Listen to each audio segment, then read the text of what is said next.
Senhor presidente desta sessão, senador Theomário Mota, caras senhoras senadoras, senhores senadores, nossos telespectadores da TV Senado, ouvintes da Rádio Senado, o Congresso Nacional está conseguindo dar respostas a vários segmentos da sociedade que correspondem aos anseios, primeiro, de uma necessidade de descentralização dos recursos aplicados ou compartilhados entre os entes federativos.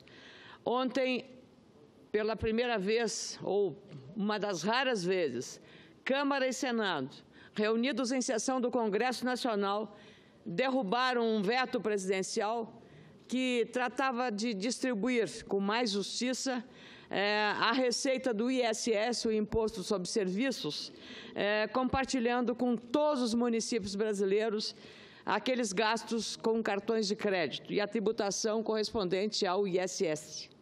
Foi uma demanda municipalista travada na 18ª Marcha, aqui liderada em Brasília pelo presidente da Confederação Nacional dos Municípios, Paulo Zilkowski, e que teve o apoio maciço de todas as prefeituras municipais, de todos os prefeitos, vice-prefeitos, secretários municipais e vereadores, que aqui se reuniram há 2 semanas em Brasília. E o compromisso assumido pelo presidente desta Casa, Eunício Oliveira, e também pelo presidente da Câmara Federal, Rodrigo Maia, foi rigorosamente cumprido. E ontem eu estava lá, junto com os colegas de bancada do Rio Grande do Sul, para votar pela derrubada do veto que foi conquistado e também pela derrubada de destaques que poderiam anular exatamente aquele benefício que os municípios aguardam há tanto tempo. Quero aqui fazer um registro desse fato, que é auspicioso para uma justiça fiscal e tributária que venha atender às demandas dos municípios. Fazendo também uma homenagem ao presidente atual da Confederação ou da Federação dos Municípios do Rio Grande do Sul, a FAMURGS, Luciano Pinto, que teve a gentileza ontem de encaminhar uma mensagem agradecendo o empenho dessa senadora que sou municipalista com muito orgulho, porque entendo que é num município que as coisas acontecem. A descentralização, senador Lindbergh, Vossa Excelência foi prefeito de uma cidade importante do seu estado, do Rio de Janeiro, mas os médios e pequenos municípios sofrem porque a maioria deles hoje depende de uma receita advinda do FPM, o Fundo de Participação dos Municípios. E é preciso que a gente, em seguida, depois de reforma política, das grandes reformas, que a gente se debruce sobre a questão de um pacto federativo, porque do jeito que está não pode continuar. A cada ano, milhares de prefeitos vêm aqui de chapéu na mão, mendigando ao poder central recursos que deveriam ser distribuídos automaticamente aos entes mais pobres da federação, os municípios. Então, eu queria saudar não só o Luciano Pinto, nosso prefeito, presidente da FAMURGS, mas também o futuro prefeito eleito do meu partido, Salmo Dias, que vai tomar posse numa cerimônia que vai acontecer brevemente em Porto Alegre. Quero fazer essa homenagem aos prefeitos gaúchos que têm sido combativos na liderança da Marcha dos Prefeitos em Brasília.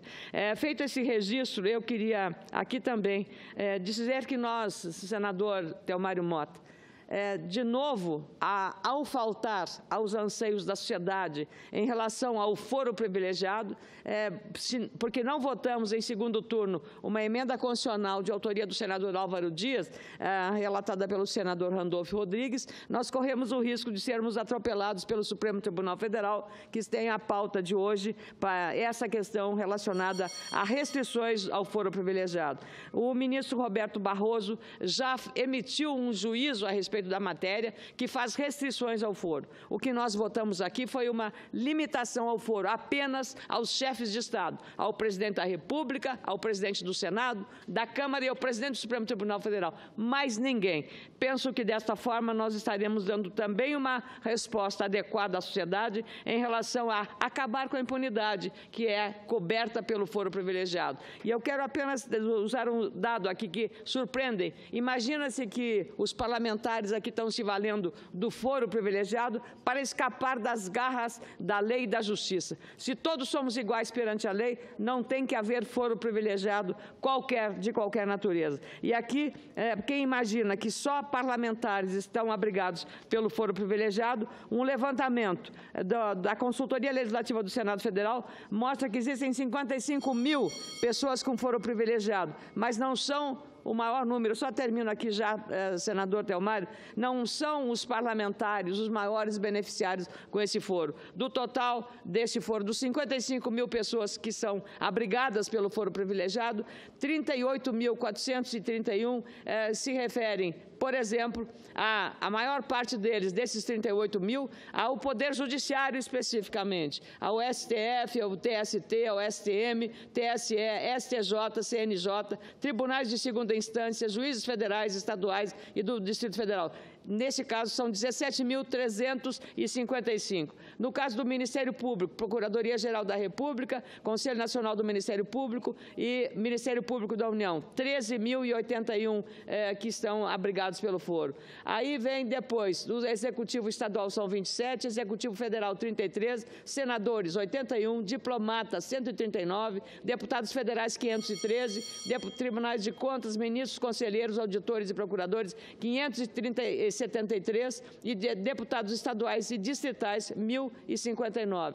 E, ao todo, no foro derivado das constituições estaduais, são 10.800 pessoas, de um total de 16.559. Portanto, nós precisamos tratar dessa questão com igualdade e com justiça, porque ninguém está acima da lei. Mas vamos correndo o risco, se não votar hoje, de sermos atropelados pelo Supremo Tribunal Federal numa matéria que nós tínhamos que dar atenção de prioridade, que é acabar com o foro privilegiado. Obrigada, presidente.